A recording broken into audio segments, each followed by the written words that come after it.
Bonjour à toutes et à tous, bonsoir. Est-ce que vous m'entendez bien? Il n'y a pas trop d'écho au niveau du son, ça va? C'est correct? Ok. C'est moi qui vais te renvoyer le remerciement et puis le fait que nous sommes honorés d'être là. On vit de notre ministère par la foi depuis une vingtaine d'années. Si nous sommes invités, c'est une bénédiction et une joie. Si nous ne sommes pas invités et que nous restons à la maison, c'est une frustration. Et là, aujourd'hui, ce soir, c'est une joie. Une double joie de vous revoir, de voir de nouveaux visages, de revoir, je peux dire, des amis vraiment sur le devenir. C'est vrai que nous avons connecté de cœur et on est resté en contact. Ils ont honoré leur parole. Tu sais, je vais te dire quelque chose de vraiment très très sincère. Je voyage énormément. Nous avons beaucoup voyagé, Sandrine et moi, et personnellement, depuis à peu près 2014, j'ai repris le ministère, puisque entre 2012 et 2014, j'avais fait un break pour accueillir la venue de Timothée, et puis également en raison d'une fatigue morale et spirituelle. En 2014, pour ceux qui s'en souviennent, je l'avais sensiblement prêché, je l'ai écrit dans mon livre « Au cœur de la tempête », le Seigneur me relève, et donc je tourne un petit peu partout, et je vois beaucoup d'églises. J'ai rarement vu une église aussi généreuse, d'abord, premièrement. C'est tout à votre honneur, et le cœur de vos pasteurs est vraiment, pour moi, touchant, très touchant, très, très, très touché.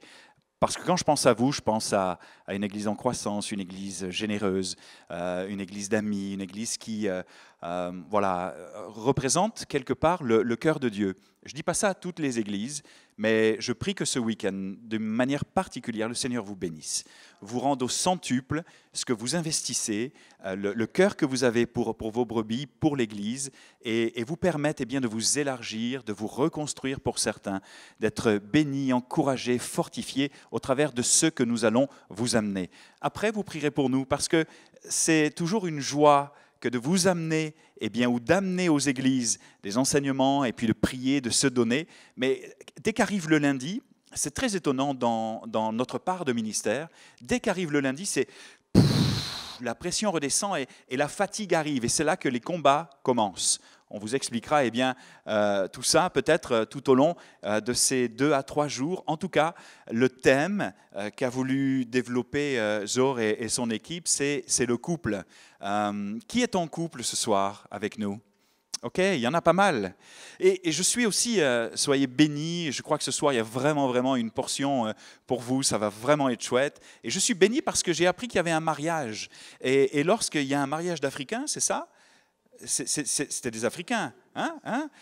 Généralement, il y a beaucoup de monde. Et là, je trouve que l'église est quand même pas mal pleine. Est-ce que dimanche matin, c'est plus plein que ça?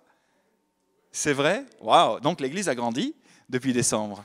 C'est super. C'est vraiment chouette. Ouvrez votre Bible, s'il vous plaît, dans le livre de la Genèse avec moi. C'est à partir du chapitre 3 et au verset 7. C'est un texte qui va revenir. Donc ce soir, demain matin avec moi, demain matin c'est moi qui vais intervenir, et dimanche matin, on va vraiment creuser ensemble l'essence de ce texte qui, pour moi, depuis des années, est un texte phare, un texte qui me passionne parce que « Yes, sir, wow, I can fly !» C'est pas grave, c'est son petit téléphone qui s'est allumé, puis il y a une voix anglaise qui est sortie. Et donc un texte qui me passionne et qui, je le crois, recèle de pépites absolument merveilleuses. Et on va essayer ensemble d'en déterrer quelques-unes. Mais tout de suite là, je veux prier pour vous. Ça va ? Allez, Seigneur, merci pour ta présence, ta douce présence. Merci pour l'excellent travail de la louange. On sentait déjà ton cœur battre pour cette soirée. Je te bénis, mon Dieu, pour cette Église et je te prie vraiment d'ouvrir le ciel. Je te prie de bénir les cœurs. D'abord, j'appelle les pensées à être renouvelées ce soir. J'appelle des prises de position, de décision. J'appelle des cœurs à revenir à toi. Des hommes et des femmes qui peut-être vivent des moments difficiles, des temps de désert, des temps de jardin fané, à être refleuris au nom de Jésus, à être restaurés, à être relevés, à saisir au travers de ta parole et du témoignage de ce soir, de demain matin, de samedi soir avec Sandrine et les femmes, oh combien ça va être bon, et de dimanche matin et dimanche après-midi, quelques pépites de ta parole qui vont leur permettre de sortir de leurs difficultés, de sortir des pièges que l'ennemi leur a tendus, de sortir des faux raisonnements. Au nom de Jésus, on appelle la manifestation de ta puissance, avec douceur, avec force, de ta grâce, de ta compréhension. Parce que je crois que tu as décidé de sauver par la folie et la puissance de la prédication, de sauver, de restaurer et de consoler. Et je crois qu'il y a quelque chose de divin lorsque nous prêchons ta parole. Le ciel se met en place, les rouages du ciel, la bénédiction du ciel, la faveur du cœur du Père, du Fils et du Saint-Esprit qui se mettent en place, Seigneur, pour bénir tes enfants, pour bénir l'Église, pour bénir les croyants que nous sommes ce soir. Je prie au nom de Jésus que ce week-end soit un week-end mémorable, un week-end marqué d'une pierre blanche, celle qui libère au nom de Jésus. Je prie cela, Père, en Jésus, par le Saint-Esprit. Amen. Amen. Ce soir, donc, soirée témoignage. Je vais commencer à peu près avec 30 minutes d'exposer sur ce qui s'est passé dans notre vie et comment nous avons évité le divorce. Demain matin, c'est moi qui vais parler du Jardin d'Éden et de quelques principes à retenir vis-à-vis du couple pour sortir victorieux de nos épreuves et continuer à marcher victorieusement si nous sommes victorieux dans nos couples. Samedi soir, c'est Sandrine qui va s'adresser aux femmes. Ne manquez pas ça. Je vous dis juste que Sandrine est une prédicatrice tellement appréciée des femmes et beaucoup disent d'elle que c'est une femme de la parole. Je ne te mets pas trop de pression, mais elle a vraiment quelque chose de profond. Je dirais même que c'est au-delà de ce que moi je peux apporter. On se complète tellement bien, mais elle a vraiment quelque chose de précieux, mesdames. Donc demain soir, ça va être une bénédiction pour vous. Et puis dimanche matin et dimanche après-midi, c'est toujours confirmé ? On en reparlera, d'accord. Il n'y a pas de souci. Allez, Genèse, chapitre 3, verset 7. Les yeux de l'un et de l'autre s'ouvrirent, ils connurent qu'ils étaient nus et ayant cousu des feuilles de figuier, ils s'en firent des ceintures. Alors ils entendirent la voix de l'Éternel Dieu qui parcourait le jardin vers le soir, et l'homme et sa femme se cachèrent loin de la face de l'Éternel Dieu au milieu des arbres du jardin. Je vais essayer d'aller lentement parce que je sais que je lis vite et je parle vite. Verset 9, mais l'Éternel Dieu appela l'homme et lui dit, « Où es-tu » Il répondit, « J'ai entendu ta voix dans le jardin et j'ai eu peur parce que je suis nu et je me suis caché. » Et l'Éternel Dieu dit, « Qui t'a appris que tu es nu ? Est-ce que tu as mangé de l'arbre dont je t'avais défendu de manger ?» Et l'homme répondit, « La femme que tu as mise à mes côtés ou auprès de moi m'a donné de l'arbre et j'en ai mangé. » Et l'Éternel Dieu dit à la femme, « Pourquoi as-tu fait cela ?» La femme répondit, « Le serpent m'a séduite et j'en ai mangé. » Je crois qu'il n'y a rien de nouveau sous le soleil. Et vous qui connaissez toutes et tous ce texte, pouvez constater, remarquer ou l'avez déjà fait, que ce qui se passe a trait au péché. Vous êtes d'accord avec moi? À la désobéissance. Si Adam et Ève avaient préservé et protégé leur intimité avec Dieu, on va en parler demain matin et dimanche matin. S'ils avaient obéi au commandement, s'ils l'avaient protégé, s'ils l'avaient gardé, s'ils l'avaient observé, rien de ce qui s'est passé n'aurait pris place. Rien de ce qui s'est passé n'aurait eu lieu. Vous êtes d'accord avec moi? On est dans un contexte de désobéissance, mais dans un contexte qui a trait typiquement à la manifestation du péché dans la vie d'un homme et d'une femme, à la manifestation du péché, mais également au ravage que peut faire le péché dans la vie d'un couple. Le péché est destructeur. Et vous en avez peut-être expérimenté les effets ou les méfaits dans votre vie ou dans la vie d'autres amis. Avec Sandrine, depuis à peu près 25 ans, avec tout ce que nous avons traversé, miraculeusement, on pourra vous expliquer pourquoi. On n'est pas mieux que les autres, mais miraculeusement, nous avons traversé des tempêtes de la vie de manière assez incroyable, alors que nous avons vu autour de nous de vaillants héros tomber sur le champ de bataille, abandonner la foi, tomber dans l'homosexualité, la pornographie, On va parler de vraies affaires à partir de ce soir. La pornographie, c'est la pornographie. L'homosexualité, c'est l'homosexualité. Pas de problème, oui? Oui.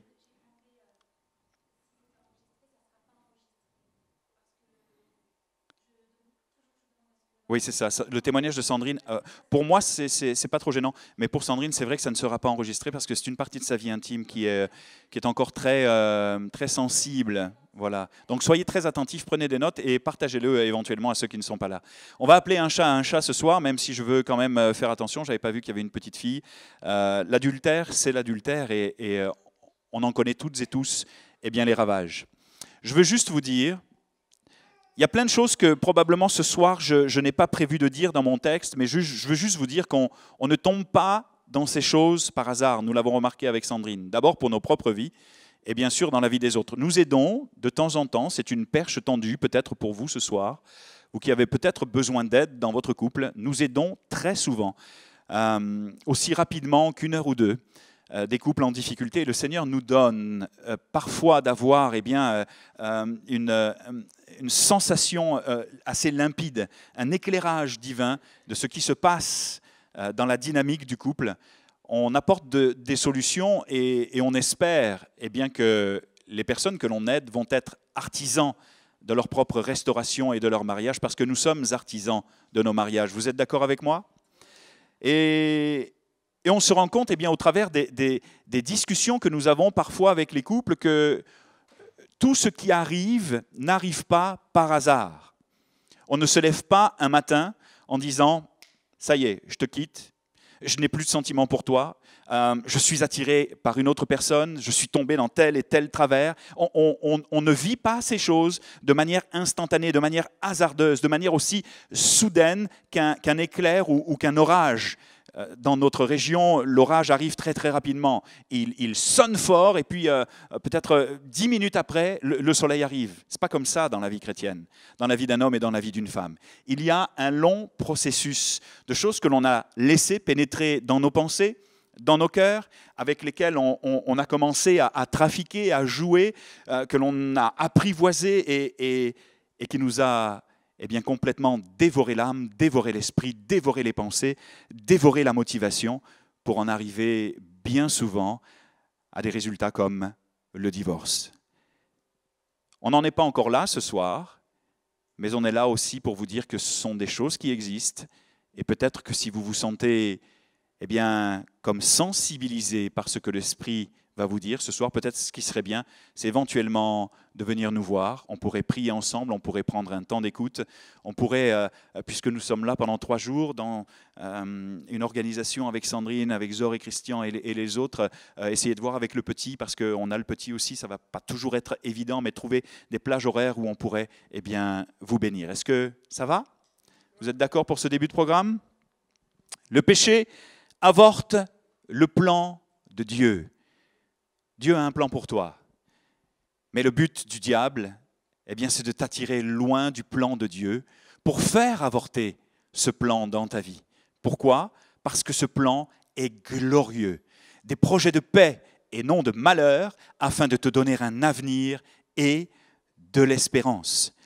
Le péché nous vole notre dignité, nous culpabilise et nous entraîne dans les méandres et la boue de la honte.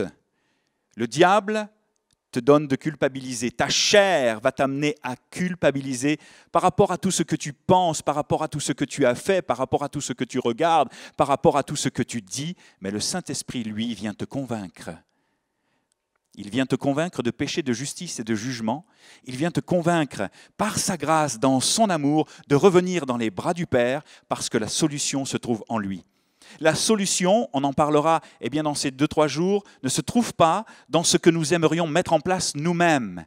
La solution, par rapport à ce que nous traversons de difficile dans nos vies de couple, ne se trouve absolument pas dans les décisions folles que nous aimerions prendre, mais se trouve dans les décisions sages que lui a prévues pour nous. C'est la raison pour laquelle je propose ce soir qu'il y ait de la part du Saint-Esprit, je le prie et je vais le prêcher de tout mon cœur, un retour à Dieu. Un retour à son amour, un retour à une confiance, un retour à une dépendance. Pourquoi ? Parce que le péché divise et détruit, explose les relations familiales en commençant par le couple et les enfants. Et vous remarquerez très souvent que ceux qui écopent, ceux qui attrapent, si je puis m'exprimer ainsi, le plus de dégâts, là où ça fait le plus de dégâts dans leur cœur, ce sont le cœur des enfants. Le péché nous dresse les uns contre les autres, à l'image d'Adam et Ève. C'est étonnant comme à un moment donné, eh bien, il est écrit, vous pourrez le lire dans un autre passage de la Genèse, qu'ils se firent des ceintures de figuier après avoir chuté. Or, il se trouve que le mot ceinture en hébreu peut nous ramener à arme. Et cela eh bien, me fait penser que lorsque je cache les choses, lorsque je ne les avoue pas, lorsque je vis mon problème, ma problématique, mes tentations, mes difficultés de couple seul, c'est un peu comme si eh bien, il y avait une déclaration de guerre. Je me cache des autres pour ne pas que cela se voie. Je me cache comme de Dieu alors que Dieu voit tout. Et cette ceinture de figuier au travers ces faux semblants, ces faux apparats au travers desquels ou derrière lesquels j'essaye de me cacher sont synonymes de guerre. Bien souvent, lorsque vous posez la question à un couple, est-ce que ça va ? Et qu'ils ne vont pas du tout pour sauver les apparences parce que c'est difficile et compliqué d'avouer à tout le monde, non, ça ne va pas. La logique dans l'Église est de dire que oui, ça va. Nous portons souvent des masques, nous nous cachons derrière des feuilles de figuier, mais derrière ces feuilles de figuier, il y a souvent la guerre, cette ceinture qui tient tout, la guerre. Vous comprenez ce que je veux dire ? La guerre des faux-semblants, la guerre des apparences, la guerre des mots qui blessent, des mots qui tuent. La guerre au niveau du mensonge, la guerre au niveau des choses qui sont cachées. La guerre parce que nous avons déclaré la guerre à notre épouse et à notre époux. Nous nous sommes mutuellement déclaré la guerre à l'image d'Adam et Ève. Ils nous dressent les uns contre les autres, nous aveuglent et brisent notre relation avec Dieu. C'est une certitude. Le péché n'a pas pour fonction de nous rapprocher de Dieu. Le péché n'a pas pour fonction de nous rapprocher de notre épouse ou de notre époux. Le péché n'a pas pour fonction de nous permettre de fréquenter l'Église avec légèreté, avec joie, avec bénédiction. Mais le péché a pour fonction de nous briser, de nous éloigner les uns des autres, de nous éloigner de notre épouse, de notre époux, de nos enfants et de Dieu. Alors que la grâce et la manifestation de son amour se veut être tellement belle, douce, agréable et bonne à vivre. Le péché nous amène à avoir peur du Père, au point de le fuir et de se cacher loin de sa face. C'est ce qu'Adam et Ève ont vécu après avoir désobéi, après s'être tout fait voler, après s'être fait dépouiller. Veillez et priez afin de ne pas tomber en tentation. C'est ce que l'on va aborder dimanche matin. Il y a quelque chose qui me touche dans la suite de ce texte et je vais essayer de ne pas être trop long. Ça va, vous me suivez pour l'instant ? C'est bon ? C'est la question que Dieu va poser à Adam.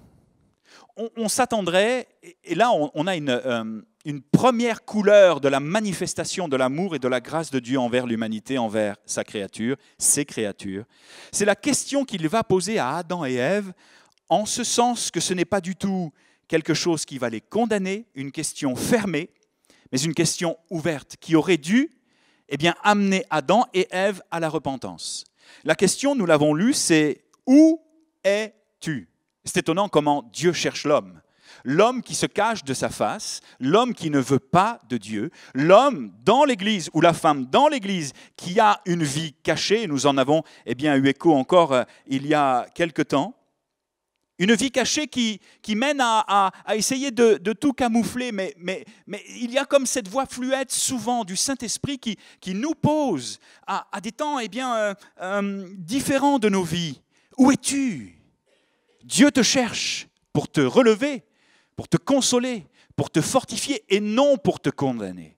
Et peut-être que si tu viens pour la première fois ou les premières fois dans l'Église, tu dois savoir que le Dieu en qui nous croyons n'est pas un Dieu de condamnation, mais un Dieu de restauration. Un Dieu d'une grâce tellement hallucinante que moi, ça me fait fondre dans ses bras d'amour. Vous savez, ce qui me ramène à Dieu, ce n'est pas la condamnation.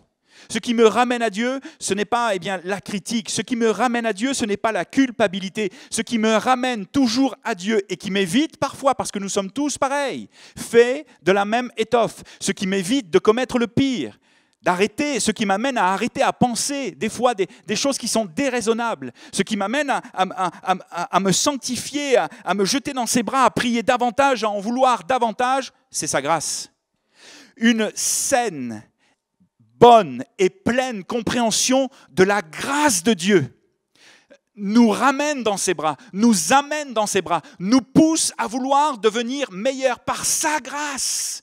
Jésus n'est pas venu juger ni condamner, il est venu sauver. Et c'est ce qui est extraordinaire, c'est que nous avons besoin de réaliser, malgré ce que nous pensons, malgré ce que le diable a planté dans nos pensées, que Dieu ne t'en veut pas. Et qu'il aimerait tellement te sortir de tes travers, de tes difficultés, de ton désert, de tout ce que tu vis loin de sa face et loin de lui. Il n'est pas un Dieu qui te condamne, mais il est un Dieu ce soir qui te dit, où es-tu ? Où es-tu ? Pourquoi te cacher de moi ? Continuer à le faire depuis des années. Ça, c'est une question qui mérite une réponse. Parce que si Dieu pose la question à ton couple, où es-tu ? Que se passe-t-il en ce moment ? Que vis-tu ? C'est qu'il attend une réponse objective, non pas la même que celle d'Adam, qui vise à se défiler de ses responsabilités, se désolidariser, non, mais qui vise à faire un bilan objectif. Or, on se rend compte que dans nos églises, même dans nos églises chrétiennes, nous avons du mal à être vrais. Nous avons du mal à être objectifs. Nous avons du mal à dire les vraies choses. On a tendance à mettre des rustines. J'ai amené ma voiture à réparer il y a quelques mois à un garagiste qui m'a fait apparemment du bon travail. Et là, la voiture est tombée en panne. Hier. C'était hier, c'est ça ? Enfin, avant-hier. Je l'ai amené chez le garagiste. Je pensais qu'on allait arriver avec. Et le garagiste ouvre le capot et me dit « Monsieur, je ne peux pas la réparer. » Garage Renault, vous connaissez la marque Renault ? Super, hein ? Je ne peux pas vous la réparer. Mais pourquoi vous ne pouvez pas la réparer ? Parce que si je vous la répare, c'est tellement mal réparé, avec des rustines, avec des trucs en métal qui serrent le joint. Ce n'était pas du tout ça qu'il fallait faire au départ comme réparation. Le gars il me dit, je ne peux pas prendre le risque de la réparer parce que si je la répare et que le moteur casse, c'est moi qui vais être le responsable. Et parfois, on met des rustines dans nos vies. Et on s'attend à ce que ça tienne. Et ça dure, et ça dure, et ça dure, et ça perdure. Et finalement, à un moment donné, on ne sait pas pourquoi, ça explose. Mais parce qu'on n'a pas été vrai. Parce qu'on n'est pas allé chercher le secours nécessaire. Parce qu'on n'a pas dit les vraies affaires, comme on dit au Québec. Parce qu'on n'a pas été authentique. Et Dieu te pose cette question, non pas pour te condamner, mais pour te ramener à lui, pour te relever, pour te consoler, pour te fortifier et pour te faire entrer dans ses plans, dans ta destinée, parce que je crois qu'il a encore des rêves pour toi, quelle que soit ta situation. Et ce qui est encore plus intéressant, c'est que la racine hébraïque du mot « où es-tu » nous ramène à « dans quel état es-tu » ? Ayecha. Où es-tu ? C'est Ayecha. Et lorsqu'on creuse un petit peu dans l'hébreu, c'est Sandrine qui m'a donné cette passion de l'hébreu, on se rend compte que « où es-tu » ? Ayecha veut dire également « dans quel état es-tu » ? Où es-tu ? Ou dans quel état es-tu ? C'est ce qu'il faut comprendre au travers de la question que Dieu pose à Adam et Ève, bien sûr. L'horreur du péché qu'Adam vit au travers d'Ève et inversement. Au départ, ils étaient beaux, chacun se reflétait la gloire de Dieu mutuellement, mais l'horreur et la laideur du péché auraient dû suffire à ce qu'Adam et Ève se jettent dans les bras de Dieu. Imaginez-vous, ils avaient une telle intimité, un tel niveau de communion dans le jardin que rien n'aurait dû se passer ainsi, permettre que cela se passe ainsi. Eh bien, au contraire, Adam et Ève tombent dans un piège très subtil dans lequel moi je suis tombé, et je vais vous en parler dans un tout petit instant, celui de l'auto-justification et de la déculpabilisation, en essayant de rejeter la faute sur l'autre. Avez-vous remarqué que notre premier réflexe n'est jamais, jamais, jamais de regarder à notre manière de parler, à notre manière de réagir, à notre manière de penser, mais de toujours regarder à la manière dont l'autre agit ou n'agit pas, fait ou ne fait pas, aime ou n'aime pas, donne ou ne donne pas. C'est toujours la faute de l'autre. Et lorsque nous nous disputons, rassurez-vous, ça arrive encore, mais maintenant nous avons la capacité de ne pas laisser les choses s'envenimer comme c'était le cas il y a quelques années. À chaque fois que nous nous disputons et que Sandrine me dit quelque chose, je remarque encore que mon vieux réflexe d'Adam, mon vieux réflexe d'antan, mon vieux réflexe du jardin d'Éden, c'est de me défendre et de dire « c'est pas moi, c'est toi ». Et je lui dis souvent « Hey Sandrine, il y a vraiment toujours un fautif dans le jardin. Il y a toujours un fautif dans le jardin. » C'est ça que je dis. Et j'ai remarqué quelque chose, c'est que lorsque je désamorce et que je lui dis tout de suite « Tu as raison, messieurs, je vais vous donner une clé pour votre bénédiction. » Messieurs, avec moi là ce soir là, ça va être très très sympa. Lorsque votre femme voit quelque chose chez vous, sachez qu'elles ont des lasers, elles ont un sens du discernement, elles vous connaissent mieux que quiconque et elles vous aiment. Parfois elles sont un petit peu logiques, râleuses ou illogiques à votre pensée à vous. Mais dans leur logique, il ne faut surtout pas que vous répondiez à côté de ce qu'il faut que vous répondiez. Chérie, tu as fait ça. Mais non, absolument pas. Il vaut mieux dire, ok, oui, c'est vrai, tu as raison. Pas de problème, mon amour, je te demande pardon. Et vous allez voir que ça va désamorcer la discussion qui pourrait éventuellement s'envenimer. Ah là, c'est difficile. C'est difficile parce qu'on n'est pas fait de la même manière. Elles ont une manière de penser, nous avons une autre manière de penser. C'est vrai qu'à l'époque, nous étions comme sur deux planètes, mais nous avons appris à discuter, à communiquer, à nous comprendre, à nous entendre, à nous écouter. Même si mon épouse me dit souvent « j'aimerais être entendu », mais j'ai l'impression que moi, je l'entends. Mais parfois, au travers de mes réponses, au travers de mes arguments, au travers de mes attitudes, il semble que je ne l'écoute pas encore comme elle mérite ou aimerait être écoutée. Un secret, aimez vos femmes comme Christ a aimé l'Église. On met souvent l'emphase, je m'égare un petit peu sans tu me pardonnes. On a un peu de temps ? Ça va ? On met souvent l'emphase, et je ne vais pas être long dans ma portion témoignage, mais là j'ai pris le micro et je me sens de me déverser un petit peu. On met souvent l'emphase sur femmes, soyez soumises à vos époux. Vous êtes d'accord avec moi ? Ah, je vois une dame souffler. Ça ne plaît pas. Mais je comprends tellement. Parce que d'abord, la notion de soumission n'est absolument pas celle... Ouais, et elle va en parler demain soir. Demain soir, elle va en parler. Alors justement, venez, ça va être vraiment chouette. N'a absolument pas la même connotation que ce que nous en tirons comme leçon vis-à-vis de nos cultures, vis-à-vis de notre compréhension aujourd'hui contemporaine. Mais c'est bien plus subtil et bien plus merveilleux que cela. Mais on oublie souvent ce commandement de Paul, si je puis m'exprimer ainsi. Marie, aimez vos femmes comme Christ a aimé l'Église, il s'est livré lui-même pour elle. Et ce n'est pas toujours facile à mettre en pratique. Je ne dis pas que je suis un champion en la matière. Il y a des moments de difficulté, de down. Down, c'est de grosse fatigue. Il y a des moments de doute, il y a des moments de tentation, il y a des moments d'attaque, il y a des moments de colère, il y a des moments d'incertitude. Seigneur, qu'est-ce que tu vas faire ? Je vous ouvre mon cœur ce soir. Nous ne sommes pas mieux que vous. Mais nous avons appris tellement ces 25 dernières années que nous pouvons vous parler des vraies affaires de manière absolument limpide. Que parfois, ce n'est pas toujours facile d'aimer son épouse comme Christ a aimé l'Église, mais j'ai découvert un secret. Aimez vos femmes de tout votre cœur. Servez vos épouses. Revêtez un cœur de serviteur. Et vous allez voir que vos épouses vont vous le rendre au centuple. Et là, je vois des dames dire Amen, sourire. Waouh, ça alors, est-ce qu'il ne peut pas continuer encore un petit peu, le frère là? Merci Zor de l'avoir invité. Wouh, tu entends, chérie? J'ai entendu dans vos pensées, excusez-moi. Aime-moi comme Christ a aimé l'Église, c'est tout ce que je veux. Et c'est tellement vrai. C'est tellement vrai, je vais vous en parler dans un tout petit instant. C'est tellement vrai, mais ça n'a pas toujours été vrai dans ma vie. Loin de là.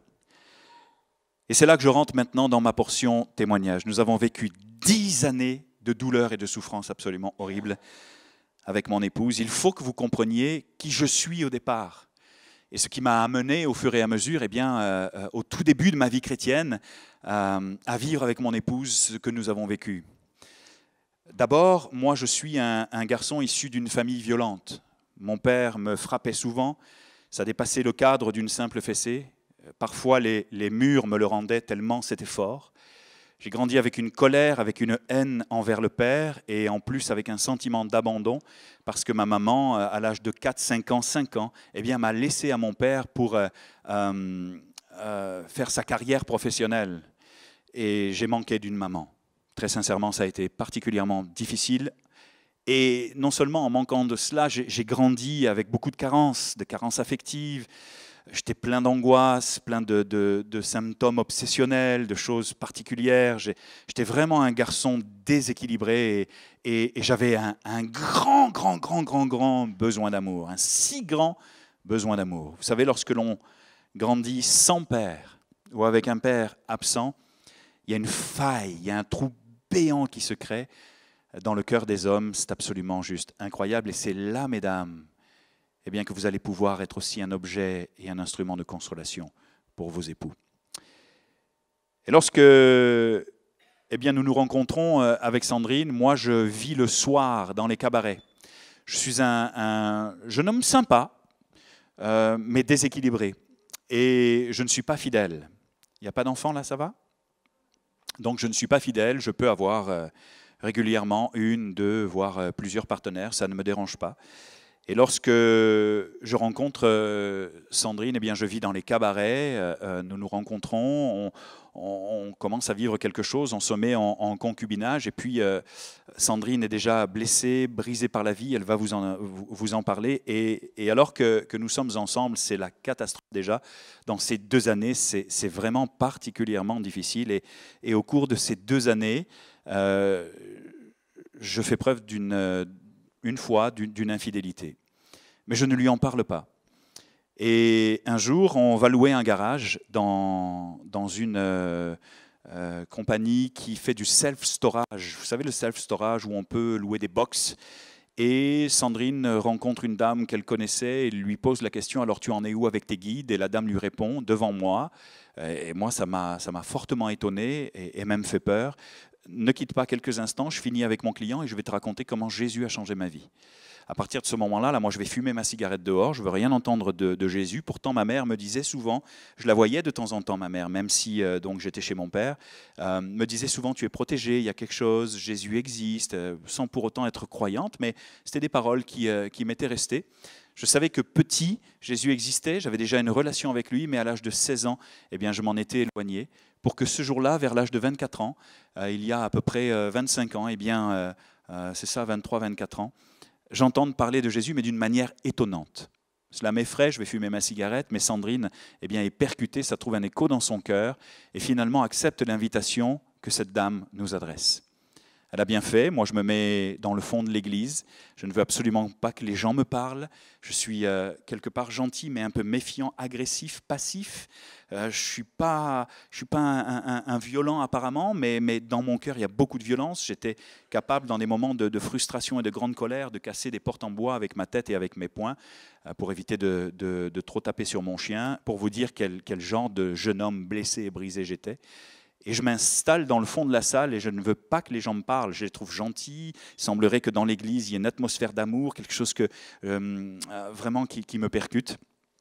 Et le pasteur prêche eh bien, sur l'amour de Dieu et semble prêcher ma vie. Est-ce que ça vous est déjà arrivé? Eh bien, c'est incroyable comment Dieu touche nos cœurs à ce moment-là.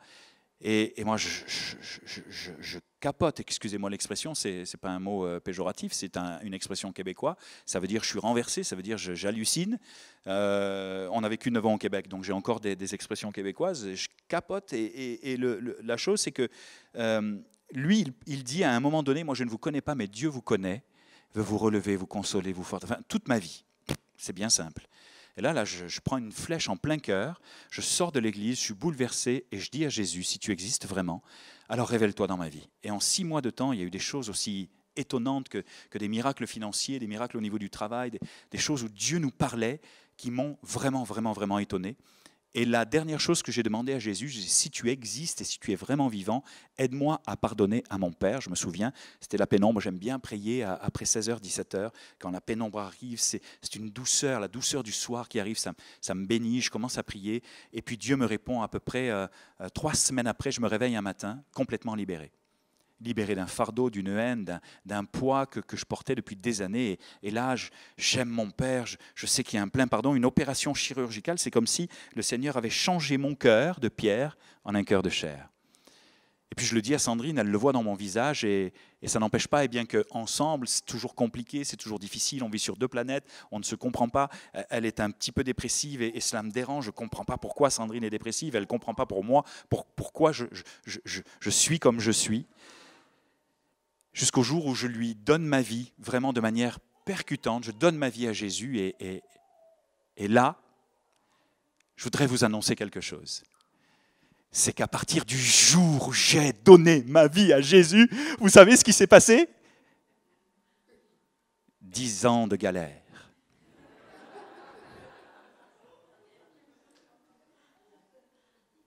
10 ans de tourments, 10 ans de difficultés. 10 ans de privation, 10 ans de... Mais c'est quoi le problème?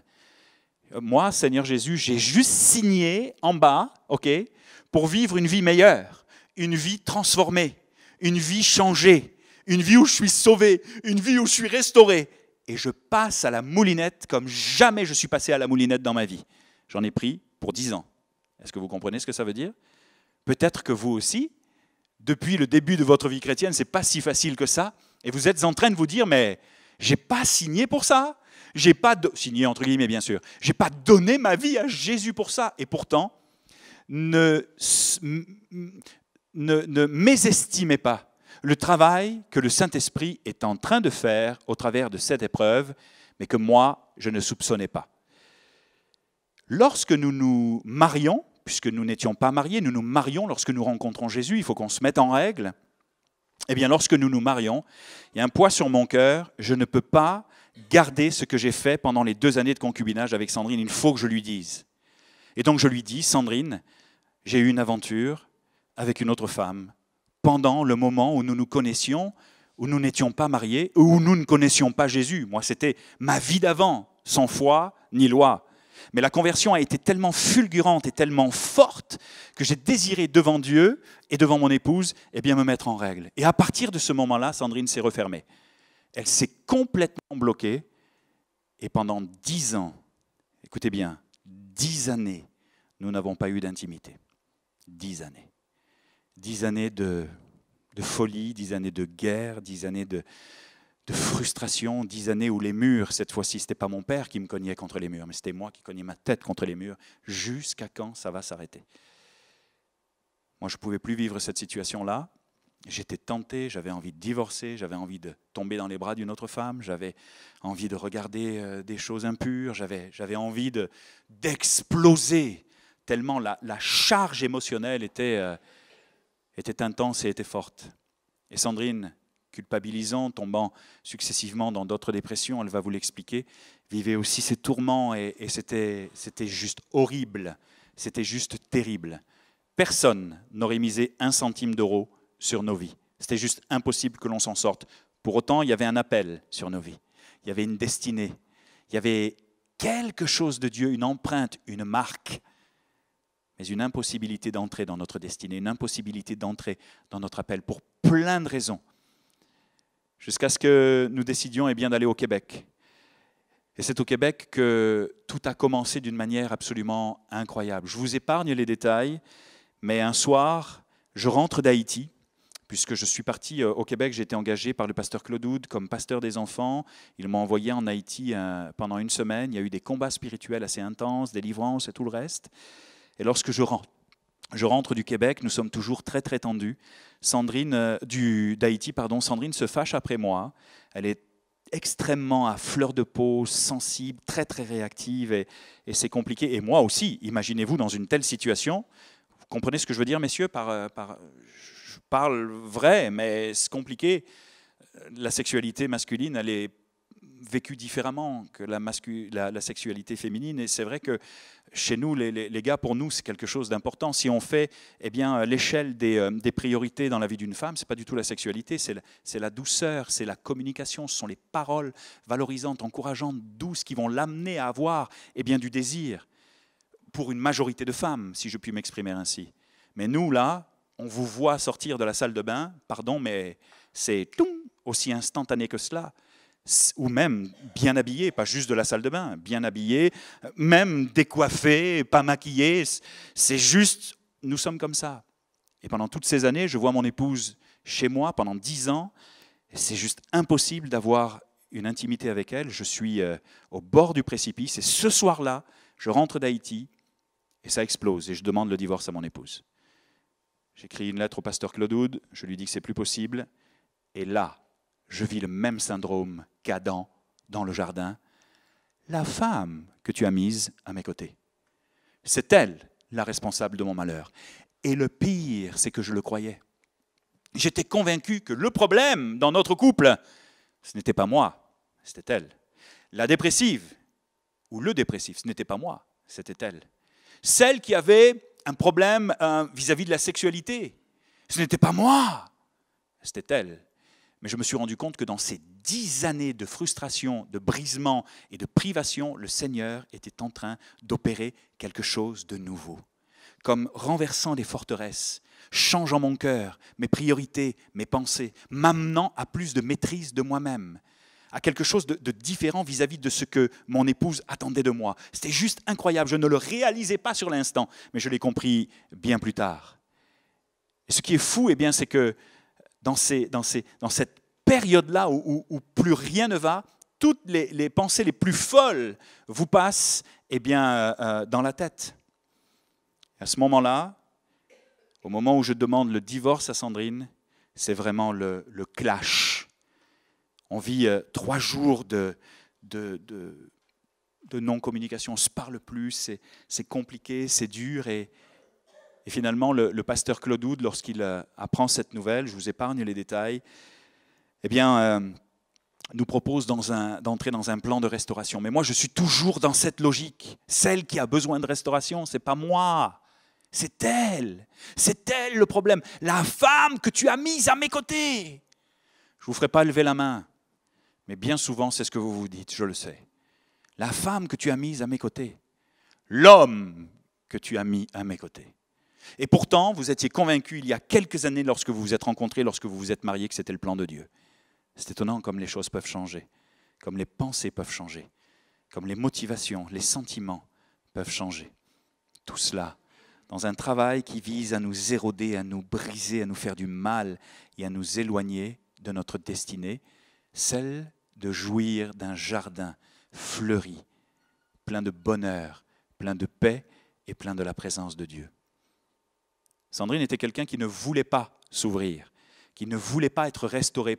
Ne pas être restauré, ce n'est pas tout à fait ça, mais imaginez ouvrir son cœur à quelqu'un qu'elle ne connaît pas et dire ce qu'elle avait vécu dans sa jeunesse et ainsi de suite, c'était faire acte de trahison quelque part vis-à-vis d'elle-même déjà, vis-à-vis de sa famille, mais c'était honteux également de dire ces choses, pas de sexualité pendant 10 ans, je suis dépressif, c'est compliqué. Et moi, je suis convaincu que c'est elle le problème. Jusqu'à ce que, pendant nos échanges avec le pasteur Denis Morissette au niveau de la restauration, et que je te conseille vivement de recevoir un jour, tellement il est merveilleux, je réalise que le problème, ce n'est pas elle. Mais le problème, c'est moi. Et là, quand le Saint-Esprit vient vous parler personnellement, que vous y êtes prêt, que vous le laissez faire, le verdict, il est chaud, mes amis. Il est étonnant, il est bouleversant et il est déconcertant. Le pasteur Denis Morissette discute avec Sandrine pendant de longs mois, et moi, je discute avec le Saint-Esprit. J'ai cette capacité de me remettre en question. Je ne savais pas que je pouvais me remettre en question de cette manière, mais j'ai découvert dans ma vie cette capacité de me remettre en question et de m'ouvrir, de vite me repentir, de vite m'excuser et de vite rétablir les relations, que ce soit avec mon épouse ou avec les autres. Quand je sais que j'ai mal fait, je demande rapidement pardon. Et là, le Saint-Esprit me montre quel genre d'homme je suis. Il me montre quel genre d'homme je suis, mais ce qui est beau, c'est qu'il ne me montre pas juste quel genre d'homme je suis, mais celui que je vais et celui que je peux devenir, si je lui en donne la permission et la possibilité. Où es-tu? Où en es-tu? Dans quel état es-tu? C'est ce que le Saint-Esprit semble me dire. Me montrant que je suis un homme contrôlant, me montrant que je suis un homme angoissé, me montrant que je suis un homme en colère, me montrant que, et moi qui pensais que le problème c'était tel, je réalise avec repentance que le problème c'est moi, que le tango se danse à deux, que ce n'est pas juste elle, mais que moi j'ai des choses à mettre en place pour la rendre heureuse. Je réalise qui je suis, la responsabilité de l'homme de Dieu dans le cadre du mariage. Je réalise ce que je n'ai pas fait. Je réalise ce que j'ai manqué. Je réalise ce que je n'ai pas voulu faire. Mais je réalise aussi d'où me viennent toutes mes dysfonctions, mes vieux fantômes du passé, tous mes traumatismes, le cœur brisé, le jeune homme mal en point que je suis, malade, que Jésus veut restaurer. Ça a mis 10 ans entre la promesse et l'accomplissement de la promesse. Je l'ai écrit dans mon livre « Au cœur de la tempête ». Il peut y avoir du temps, mais c'est un temps favorable pour que Dieu travaille nos cœurs. Et c'est ce qu'il est peut-être en train de faire dans ta vie. Avec repentance, je réalise qui je suis. Je comprends comment je pense mal, comment je fonctionne mal, comment je parle mal, comment je réagis mal. Et à l'école du Saint-Esprit, je réalise comment je peux marcher en nouveauté de vie. Saviez-vous qu'il est encore possible pour vous de marcher en nouveauté de vie ? Et que c'est quelque chose qu'il va nous falloir apprendre jusqu'à ce que le Seigneur nous reprenne. Les choses anciennes sont passées, voici toutes choses sont devenues nouvelles. En grec, c'est sur le processus d'être nouvelle.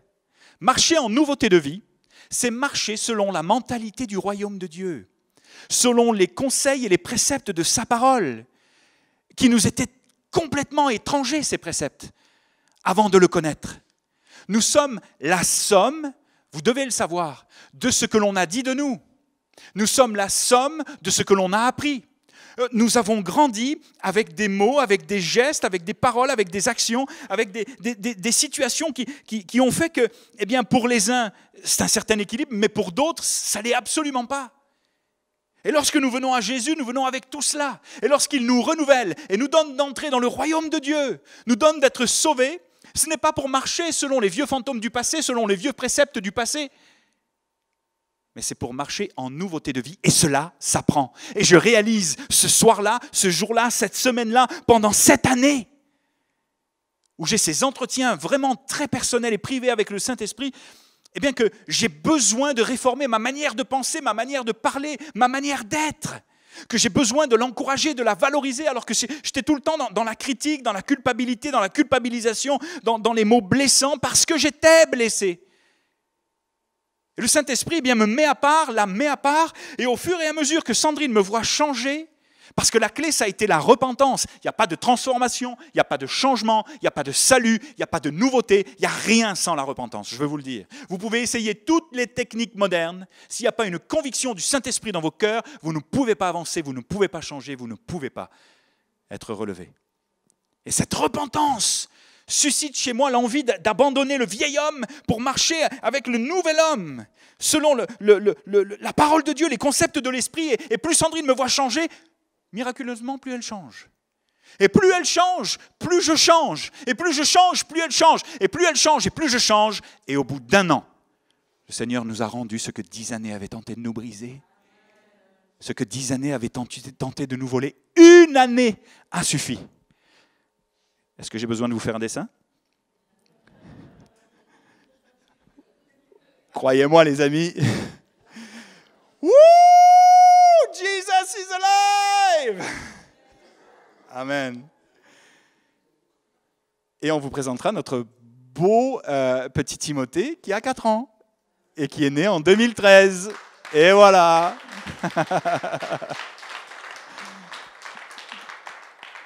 Est-ce que c'est toujours facile aujourd'hui ? Pas du tout. C'est un exercice quotidien, un exercice de maîtrise de soi, de fruit de l'esprit, un exercice de prise. Je prends de la distance, elle aussi, on essaye. Parfois, c'est compliqué, on est attaqué, on est fatigué, mais on se relève, on fait confiance à Dieu et on avance selon les préceptes que l'on voudrait vous apporter ce soir. Je ne vais pas en dire plus parce que je pense que j'ai bien parlé. Mais je me sentais vraiment de me déverser.